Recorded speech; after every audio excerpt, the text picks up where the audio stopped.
और अगर मैं अपनी सीक्रेट जो स्ट्रेटेजी है वो ना बताऊं, नॉर्मल आपको बताते रहूं, यहाँ से पढ़ लो, वहां से पढ़ लो, ऐसे कर लो, वैसे, अगर मैं जो पर्टिकुलर बातें हैं जो एक स्पेशल बनाती हैं किसी भी स्टूडेंट को बाकी भीड़ से अलग, अगर मैं वो ना बताऊं तो बाकी यूट्यूबर और मुझ में कोई अंतर नहीं रह जाएगा, और मुझे उस डिफरेंस को बात आपको कोई नहीं बताएगा इस यूट्यूब पर। मुझे लगता है कोई भी नहीं बताएगा ये बात। जो बोलेगा ना कि जीडी की तैयारी कर लो वीडियो में आके, वो ये बोलेगा जीडी का बैच ले लो, जीडी के लिए यूट्यूब पर प्लेलिस्ट सर्च कर लो। बट ये बात मैं यासी शर्मा बोली, गारंटी जीडी की जो भी तैयारी कर रहे हैं तो उन सभी को ये वीडियो जरूर देखना चाहिए, क्योंकि आपको एक बार पता होना चाहिए कि हमारा जो एग्जाम है, एग्जाम का पैटर्न क्या है, किस तरह से जो है सवाल को पूछे जाते हैं, कौन से सब्जेक्ट हैं जिन पे हमें ज्यादा ध्यान देना है, कौन से सब्जेक्ट हैं जिन्हें हम पूरे में से पूरा स्कोर कर सकते हैं, कहाँ से पढ़ सकते हैं। तो ये सभी के बारे में इस वीडियो में बात होने वाली है। एसएससी जीडी की वैकेंसी आप सभी को पता है दिसंबर में आने वाली है, और दिसंबर खत्म होने से पहले ही आपको वैकेंसी देखने के लिए मिल जाएगी। इसके बाद में इस चीज की बहुत ज्यादा गारंटी नहीं रहती है कि एग्जाम कब होता है। सो वेलकम है सबसे पहले तो आप सभी का हमारे यूट्यूब चैनल याशी शर्मा एसएससी में। तो जैसा कि आप सभी को पता होगा कि एसएससी जीडी में मेरे 156 स्कोर था, 160 में से नेगेटिव मार्किंग काट पीट के सब। तो एक स्कोर को लाने के लिए सिर्फ मेहनत ही अगर सब कुछ होती तो मेहनत बहुत से बच्चे कर रहे हैं। मेरे पास में एक अच्छी स्ट्रैटेजी थी, उसके साथ में उस टाइम पर मैंने बहुत अच्छी तरह से मेहनत की। हालांकि जो स्ट्रैटेजी रहती है वो अलग अलग एग्जाम के लिए अलग अलग नहीं रहती है। किसी भी सब्जेक्ट को कवर करने का तरीका एक ही रहता है, बट एग्जाम्स के अकॉर्डिंग उसका हम वेटेज कम या ज्यादा कर सकते हैं। कुछ चैप्टर इधर उधर हो जाते हैं, लेवल का थोड़ा सा अंतर पड़ता है। बाकी हमें जो पढ़ना है, हम किस तरह से कितना टाइम दे रहे हैं किसी सब्जेक्ट पर, या हम कितनी कंसिस्टेंसी से पढ़ रहे हैं। अगर हम मैथ पढ़ रहे हैं तो हमें, भाई आप सीजीएल के लिए भी करोगे तो भी आपको स्क्वायर रूट क्यूब ये सब चीजें होनी चाहिए, जीडी के लिए करोगे तो भी होनी चाहिए, क्योंकि कॉम्पिटिशन कहीं पर भी कम नहीं है। हम बात करें अगर एसएससी जीडी की पर्टिकुलरली, तो वैकेंसी आने वाली है दिसंबर में, और उसके लिए आपको ये बात आप जानते हैं कि 80 क्वेश्चन रहते हैं। देखो एसएससी जीडी में भी पहले 100 क्वेश्चन होते थे और 90 मिनट का टाइम रहता था। इसमें भी अब कंपटीशन बढ़ गया, तो उन्होंने क्या किया कि 80 क्वेश्चन कर दिए और सीधे सीधे 30 मिनट वहां से घटा दिए। अब आपको पता है कि कंपटीशन क्यों इस चीज से बढ़ा है। इसलिए बढ़ा है कि अगर मान लो आपके 5 और 5 क्वेश्चन, 10 ही तो क्वेश्चन हो रहे थे मैथ रीजनिंग के मिला के एक्स्ट्रा, अगर आपको उसको एक एक मिनट में भी करते तो आपके 10 मिनट में बहुत बहुत आप 12 से 13 मिनट में उसको खत्म कर लेते। 30 में से अभी भी आपके पास में 17 से 20 मिनट एक्स्ट्रा बचे हैं। अगर आप 5 हिंदी के और 5 जीके के 7 मिनट में भी 10 क्वेश्चन भी कैसे भी कर लेते ना नॉर्मली, अब मेरे हिसाब से तो अगर 10 क्वेश्चन आपको करने हैं तो आपको बहुत बहुत 4 से 5 मिनट का समय लगेगा, ठीक है, इससे ज्यादा आपको लग ही नहीं सकता। 30 सेकंड भी अगर आप एक क्वेश्चन पे देते हो तो 10 क्वेश्चन पे 5 मिनट लग जाएंगे। फिर भी तो आपका जो समय है वो बहुत बच रहा था पहले, वो अब नहीं बच रहा है, कंपटीशन तो बढ़ गया ना। 10 मिनट आपको जो एक्स्ट्रा मिल रहे थे अब वो आपके टाइम में से कम हो गए। आप अल्टीमेटली सोचो तो जहां आपका क्वेश्चन पहले क्वेश्चन पेपर जो था, अगर अभी के टाइम से आप लगाओ कि इतना मैथ में हम इतना टाइम देंगे, रीजनिंग के एक क्वेश्चन पे हम इतना टाइम देंगे, पर्टिकुलर मैं बात करूं मैथ के क्वेश्चन पे इतना टाइम, रीजनिंग के एक क्वेश्चन पे इतना टाइम, तो 10 मिनट का अंतर फिर भी पड़ रहा है, 10 मिनट की शॉर्टेज फिर भी पड़ रही है। तो किसी भी एग्जाम को हल्के में नहीं लेना है।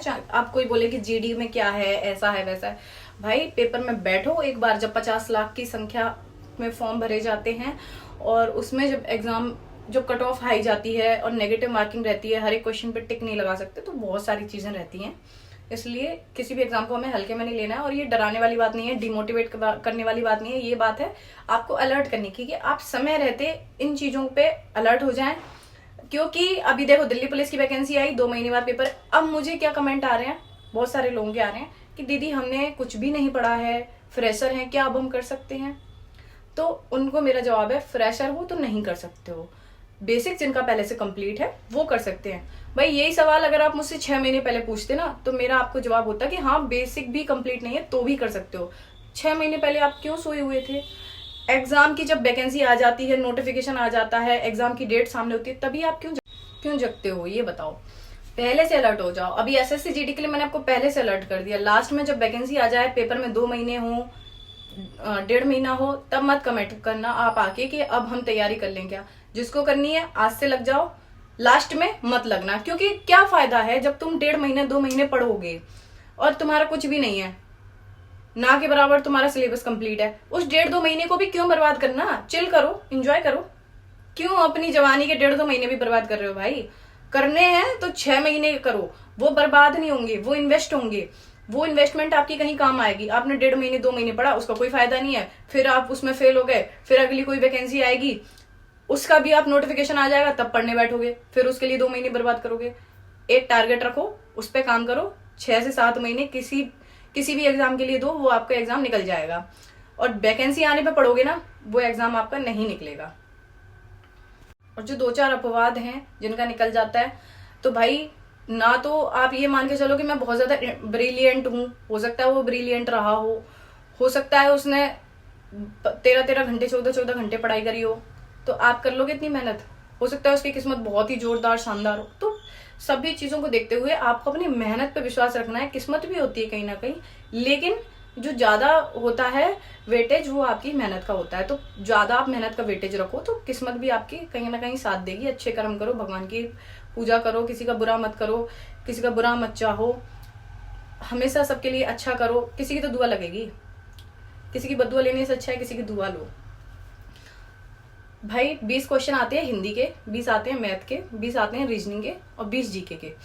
इस चीज की गारंटी नहीं है कि आप जीके में पूरे से पूरे ले आते हैं या नहीं, लेकिन हाँ इस चीज की गारंटी है कि आप मैथ, रीजनिंग और हिंदी में पूरे से पूरे ला सकते हो।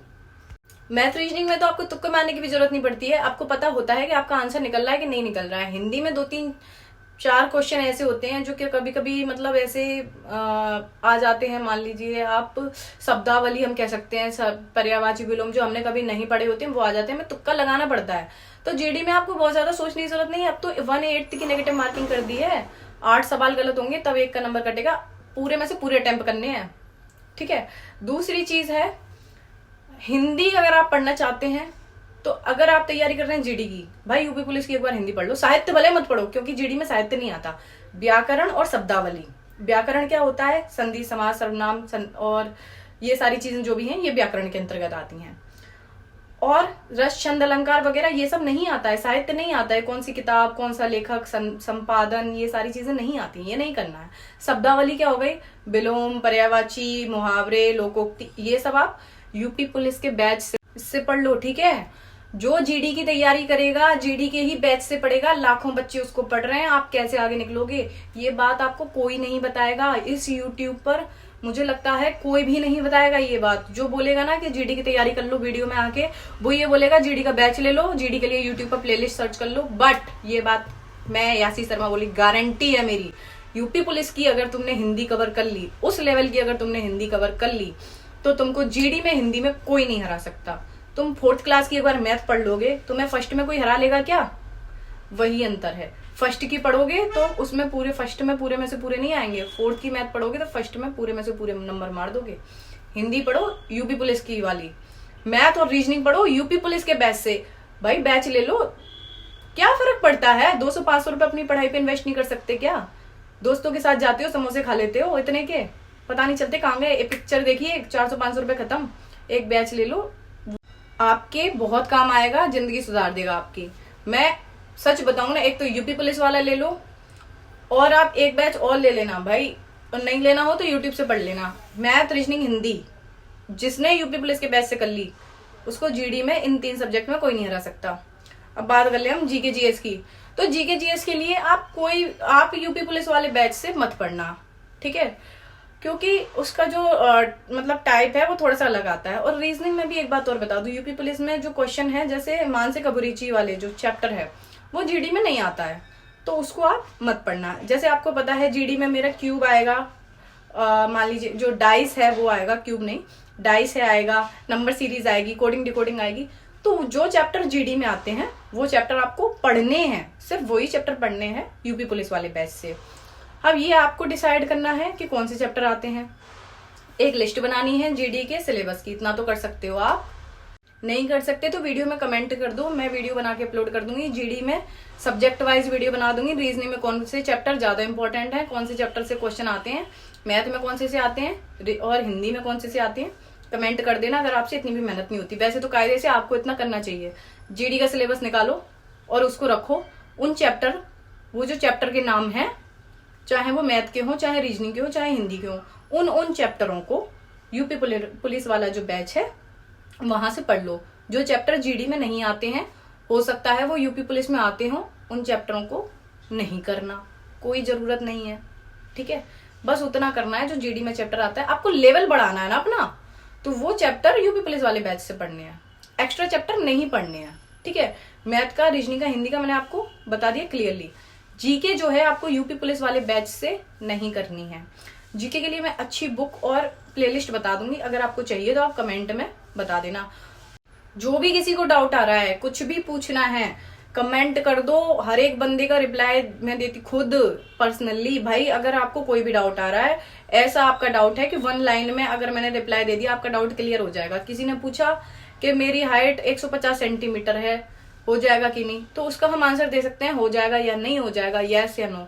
अब कोई अगर मुझसे ये पूछे कि इंपॉर्टेंट टॉपिक्स बता दीजिए मैथ के, तो वो एक रिप्लाई में नहीं हो सकता। उसके लिए मैं खुद एक वीडियो बना के डालूंगी। आपको कोई भी डाउट है या तो रिप्लाई मिलेगा या वीडियो मिल जाएगी।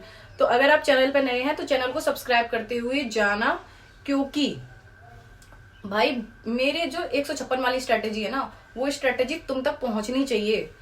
तुम्हारे 156 आने चाहिए, तब मेरा यहाँ बताना सफल रहेगा, नहीं तो कोई मतलब नहीं है यहाँ मेरे बोलने से, मेहनत करने से, अपनी जान कपाने से। तुम्हें मेरे साथ में मेहनत करनी पड़ेगी, तुम्हें जैसे मैं बोलूं उस स्ट्रेटेजी को फॉलो करना पड़ेगा, तब तुम स्कोर कर पाओगे।